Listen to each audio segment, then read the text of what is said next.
makikita nyo, ito dugol.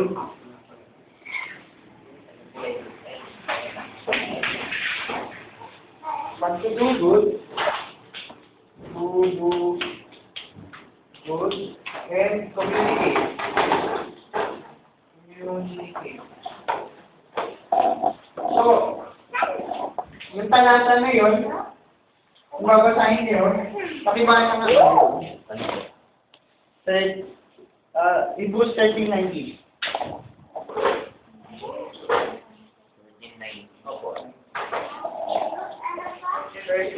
16 pala. 13:16. Dato po ng paggawa ng mabuti at ang pag-abuloy ay huwag ninyong kalimutan sapagkat sa mga gayong hari. Ang Diyos ay totoong nalululoy. So yung paggawa ng mabuti at ano sa Tagalog hindi masyadong parehas ng James, no? Communicate, share, no? Share. Yung King James na English, hindi talaga parehas doon sa bagong balita ng Tagalog. Ano sa bagong balita? Ano sa sabi na Tagalog?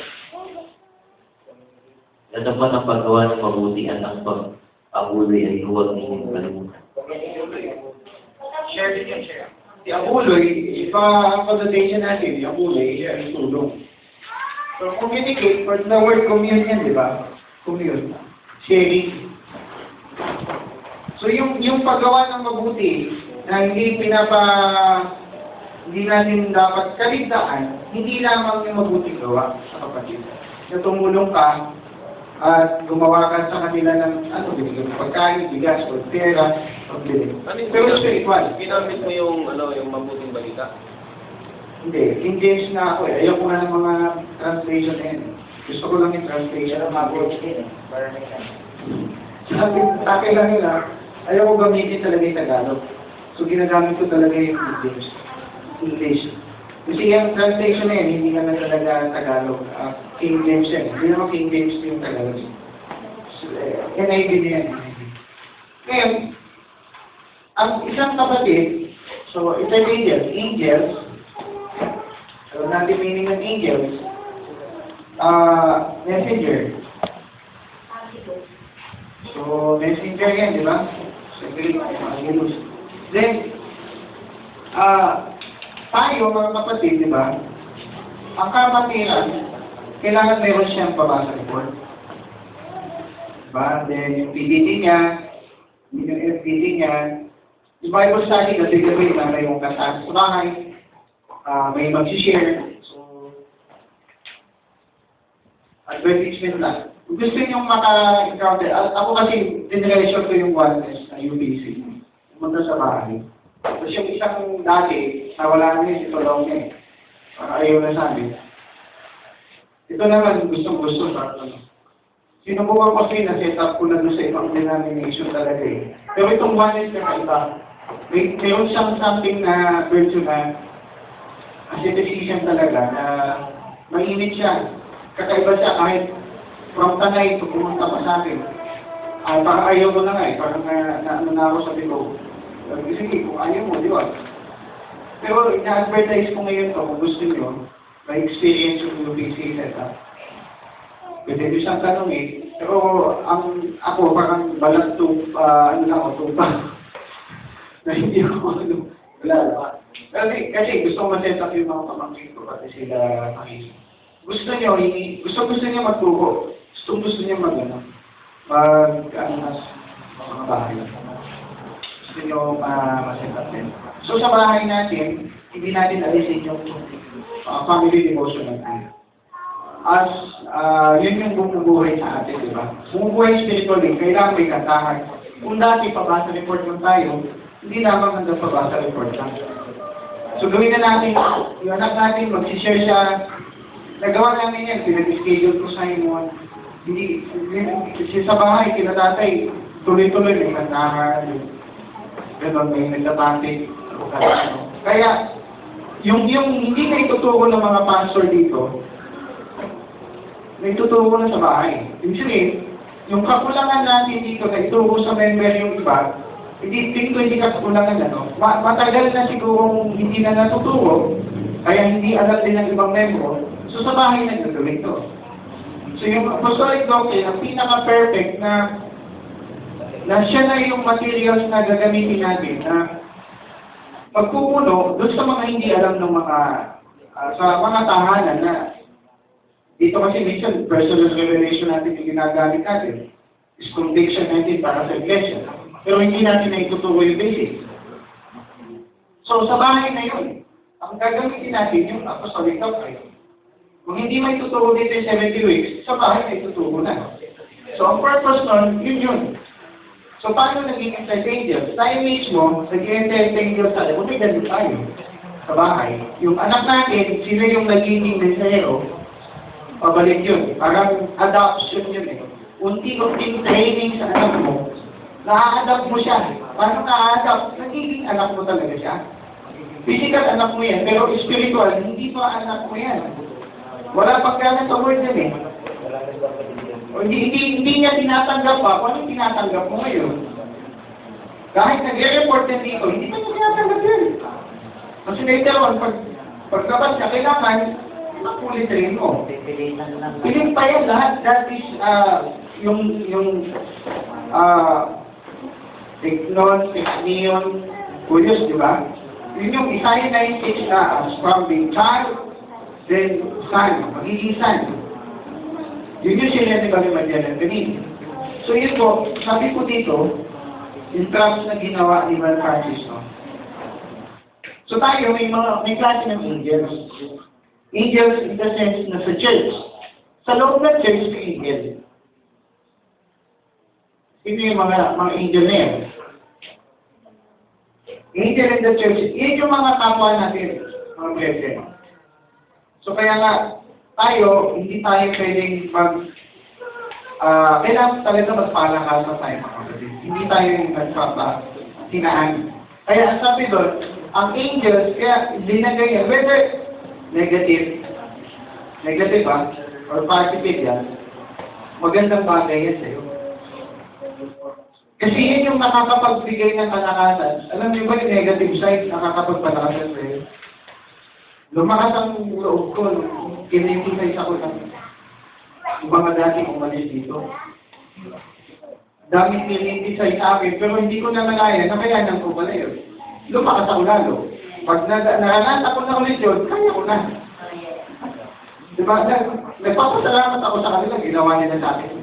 Ibig sabihin, sa Panginoon pa rin yun. Whether it is good or bad, sa Panginoon lahat.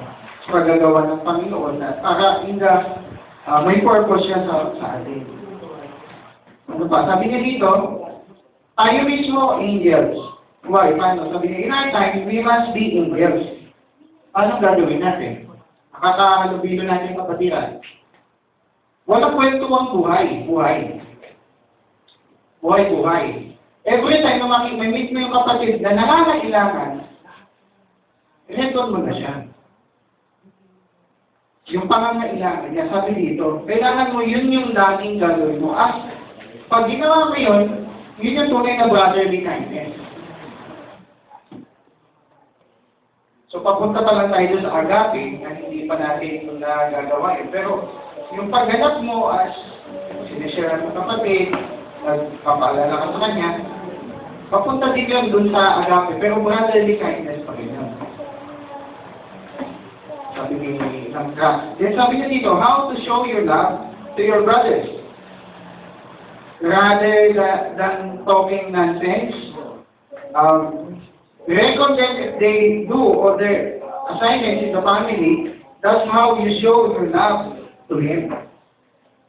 So, para may pakita ko, alam niyo kapatid, minsan, nagiging negative pag nag-record ka. Titingin sa'yo sa habang mo. Pero hindi dapat gano'n. Kaya nga nag-record, you do the task na binigay sa'yo ng Panginoon dapat. Diba? Pag kaya nag-record, ginagawa mo lang yung task na binigay sa'yo ng Panginoon sa puso mo. Ano yung kapatid?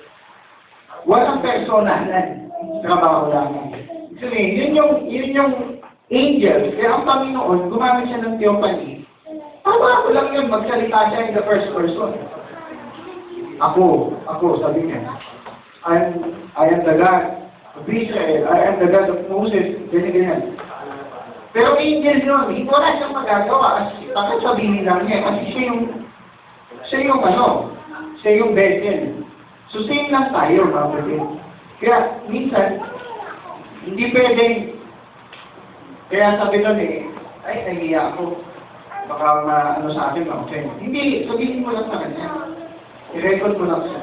Hindi siya kung pwede ma-offend siya or in proper way sa'yo, at least nasabihin mo siya. Tingin ko, hindi ma-offend pag sinabi mo yung right way. Then sabi niya dito, may angel din sa labas. Yung sa labas, paano maging angel sa labas? Magiging angel tayo sa labas through sharing, di ba? Paano natin i-share yung gospel? Kani-kanino? Sa co-workers? Then sa classmate? Ito yung sa mga young people na. Kahit sa school, pwede kang maging angel. Paano maging angel? Then sabi niya dito, we are deceived by this world, so we need to teach them about Christ. So other preachers or teachers. So, yun yung reason, kaya kung bakit maging angel din tayo sa labas. Kasi bakit? Pwede tayong madisip. Madidisip tayo ng mundong to kung hindi tayo magiging angel sa labas. Kasi kung hindi tayo magiging angel sa labas, ibang angel yung mag-aano sa atin, diba? Then sabi niya dito, there are many preachers, messengers, teachers. So as pera yan, sabi niya doon. Maraming mga angel sa labas. So yung angel sa labas, kaya ang reason why bakit yung master key natin na ginagamit natin, papakita natin. 1 minute na lang ako. Then sabi niya dito, sa verse 2, ng Hebrews 13 verse 2, sabi dito, be not forgetful to entertain strangers, for thereby some have entertained angels unaware. So, yun, kung bakit natin pinapractice yun, may interview tayo dito. Hindi natin alam, yung nakakausap natin, nakaka-sharing natin, hindi mo alam angels pala sila. Paano angels? Sila din mismo magiging angels. Hindi mo alam, yung angels na yan, makakaset at makakasharing mo rin sila. Makakapagbigay ka din ng kalakasan sa kanya, sila din makakapagbigay ng kalakasan. So, ang purpose ng inter-angels, adoption niya, spiritually, na unti-unti, tayo ay magkaroon ng yung spirito ng pag-adopt, na mayroon tayong pakialam sa iba, na pagtulong sa kanila, pagtuwang. So, yun po.